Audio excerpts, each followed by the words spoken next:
একটা আইডিয়াল কাপল কিভাবে ভেঙে গেল না চোখের সামনে। এবার বুঝলি, আইডিয়াল বলে কিছু হয় না। আমরা দুজনে করিয়াছি খেলা কোটি প্রেমিকের মাঝে। গোধূলি আর নেই দিদি ভাই, সেটা পাস্ট। এই গোধূলিরা বারবার পাস্ট হয়ে যায় বলেই জাস্টিস আটকে থাকে সাজানো গোছানো সংসারের আড়ালে।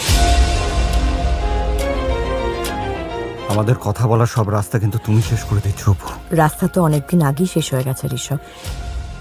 যতটুকু কথা বাকি সেটা না হয় কোর্টেই হবে। তবে গোধূলিতেই এই গল্পের শেষ নয়। হ্যালো, আমাকে কেউ মারার চেষ্টা করছে অপু।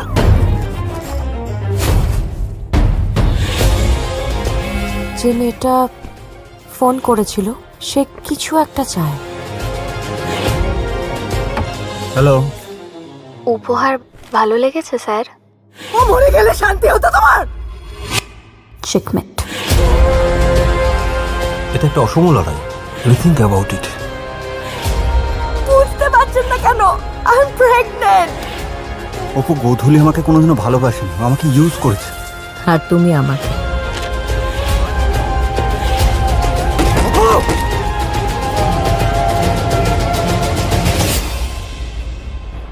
আমি যে কোনো সত্যি খুঁজছি সেটা অন্য কারোর জানার জন্য তাকে আমাদের জীবনের অনেক কাছাকাছি থাকতে হবে, খুব কাছাকাছি।